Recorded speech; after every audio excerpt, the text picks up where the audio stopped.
Откажана е лидерската средба што требаше да се одржи утре во Виена, потврди Европската комисија. Како причина се наведува дека условите за одржување на состанокот не биле исполнети. Оваа средба ја свика еврокомесарот Јоханес Хан, а требаше да присуствуваат и европратениците Едуард Кукан, Ричард Ховит и Иво Вајгл. Поканети беа четворицата лидери Никола Груевски, Зоран Заев, Мендух Тачи и Али Ахмети на нова рунда разговори за решавање на политичката криза во Република Македонија. Лидерот на СДСМ Зоран Заев вчера го услови учеството на лидерската средба со повлекување на одлуката на председателот Ѓорѓе Иванов за помилување и со одложување на изборите закажани за 5 јуни. Во тек се консултации со правните експерти за изнаоѓање можно правно решение во врска со одлуката за помилување, ослободување од гонење без проведување постапка, изјави председателот на Република Македонија Ѓорѓе Иванов.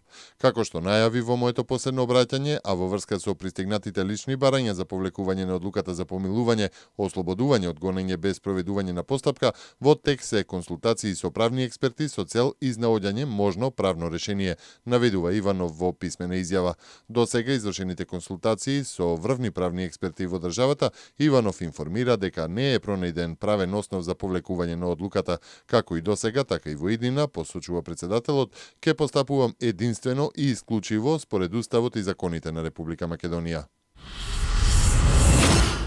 Првичните сознанија по извршениот увид од јавен обвинител од Основното јавно обвинителство Скопје за убиствата и самоубиството во Волково упатуваат на извршено двојно убиство и самоубиство од страна на починатиот маж, а мотивите за стореното дополнително ќе се утврдуваат, соопшти обвинителството.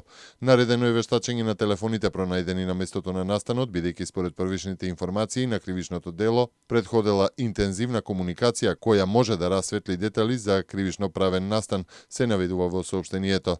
Издадена е и наредба до МВР внатрешна контрола за испитување на случајот и доставување целосен извештај за минатото на починатиот маж во однос на тоа дали досега е пријавуван и евентуално преземените дејства од внатрешна контрола и редовните полициски служби во врска со неговите постапки.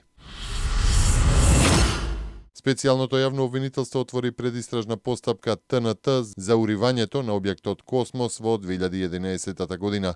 3 лица од случајот се опфатени со помилувањето од председателот Ѓорѓе Иванов. Германската влада планира да им ги одземе државјанствата на членовите на групата Исламска држава за да спречи нивно враќање во земјата, објавија германските медиуми.